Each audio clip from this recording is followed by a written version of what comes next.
एक आम जनमानस की बात करें तो जहां वो जेल या बंदी गृह या कारागृह शब्द सुनता है तो एक बहुत नकारात्मकता के भाव से भर जाता है। परंतु आज एक ऐसा कार्यक्रम का समापन हुआ जिसमें केवल सकारात्मकता के अलावा और कुछ नहीं था, और इस कार्यक्रम को सफल बनाने में जेल प्रशासन और मुख्य अतिथि डॉक्टर BS चौहान, जाटव साहब, शर्मा जी और जबलपुर संस्कारधानी का अनोखा व्यक्तित्व आचार्य आदित्य नारायण शुक्ल जी हमारे साथ हैं। आइए इस कार्यक्रम के बारे में उनसे बात करेंगे, उन्होंने क्या महसूस किया। सबसे पहले मैं डॉक्टर चौहान से पूछना चाहूँगा कि इस कार्यक्रम के विशिष्ट अतिथि आप थे, क्या मैसेज आपको मिला और आपने क्या मैसेज दिया? डॉक्टर साहब, इस अनूठे कार्यक्रम की सर्वप्रथम तो सबसे ज़्यादा बधाई के पात्र है जेल प्रशासन और उपाध्याय साहब और उनके सभी सहयोगीगण। और एक कारागार में बंदियों के लिए एक पूरी की पूरी रास्ते को, सफ़र को नई दिशा देना और योग के माध्यम से, जो कि हमारी भारतीय संस्कृति की पहली सीढ़ी है, उसको फॉलो करके आगे ले जाना, ये बहुत विलक्षण योग है। और इसकी जो शुरुआत की है जेल प्रशासन में, विशेष तरह से उपाध्याय साहब का जो इसमें हमें इनिशिएटिव दिखा, वो तो वाकई काबिल तारीफ़ है। और शुक्ला जी जैसों की इसमें सेवाएं मिली, जाटव साहब की सेवा मिली और आप शर्मा जी थे, तो इन सब का जो सहयोग हुआ एक अनूठे कार्य के लिए, ये बहुत अत्यंत प्रशंसनीय है। और मैं तो चाहूँगा, मेरी सलाह भी रहेगी कि इस तरह के कार्यक्रम जो कि विशेष करके एक कैदी के लिए, कैदी भाइयों के लिए बहुत उपयोगी साबित हो सकता है उनके जीवन में, तो इसका निरंतरता इसमें बने और इस तरह के कार्य हो तो निश्चित रूप से बहुत लाभ होगा। डॉक्टर BS चौहान साहब को आप चिकित्सक के रूप में जानते हैं, एक कवि हृदय भी इनमें है। दशकों की दास्तां नाम की एक किताब इनने लिखी, एक कल्पना को इनने मूर्त रूप में लाया है। एक बात उनसे पूछना चाहूँगा कि एक कारागृह में आज हम खड़े हैं और एक सकारात्मक 5 दिन का योग प्रोग्राम हुआ, क्या विचार और अच्छे आने चाहिए जिससे जीवन के इस पड़ाव पे खड़े लोगों के, जो बंदी भाई हैं, उनके मन में और सकारात्मकता है? हिंदी साहित्य, विशेष रूप से कविता या अन्य किसी भी चित्रकारी या कहानी लेखन, ये स्वभावतः और जिस परिप्रेक्ष्य में वो हैं, उस परिप्रेक्ष्य में अगर इन क्रियाओं को एक कैदी भाई डेवलप करता है, जैसे योग का एक नियमित शैली में लाने का हम जो प्रयास करते हैं, तो इन आर्ट्स को भी अगर वो सम्मिलित करे अपने इस जीवन में, तो उसको तो लाभ की कोई सीमा नहीं है। उनका चरित्र, उनका कैरेक्टर, उनका पूरा का पूरा पर्सनैलिटी चेंज हो सकती है।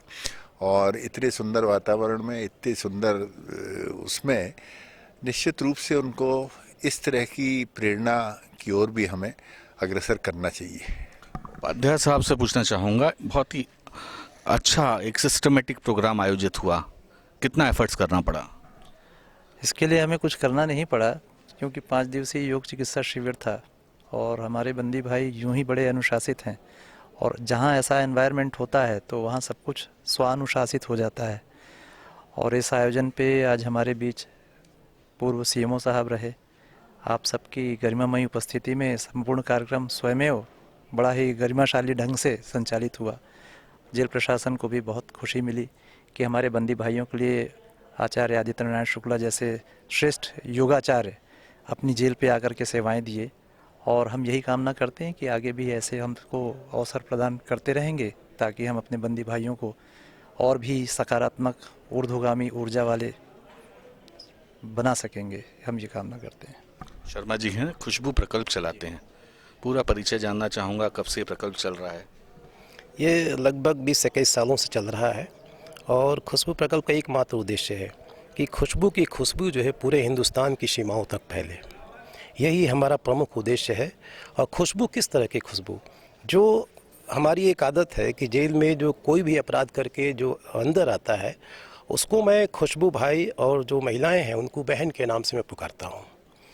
और जो भी उनमें खराबियाँ रही हों या जो भी एंटी सोशल कार्यक्रम को भी किए हों बाहर, और अनुशासन और अनडिसिप्लिन में रह कर के जो काम करते हैं और जेल में आते हैं, उनमें जो भी जितनी भी बुराइयां हैं उसको हम मनोवैज्ञानिक रूप में, मानसिक रूप से जो है, सामाजिक रूप से, आर्थिक रूप से, सामाजिक रूप से, तमाम योगा के माध्यम से, मनोवैज्ञानिक चिकित्सा के माध्यम से, तमाम पैथियों के माध्यम से हमारी कोशिश होती है कि समाज की मुख्य धारा से हम जेल के खुशबू भाइयों को जोड़ें, बहनों को जोड़ें। ये हमारी प्रयास होती है। जाटो साहब हैं, बहुत बारीकी से योगा के बारे में बंदी भाइयों को बता रहे थे। कैसा रहा ये कार्यक्रम, क्या प्रतिक्रिया?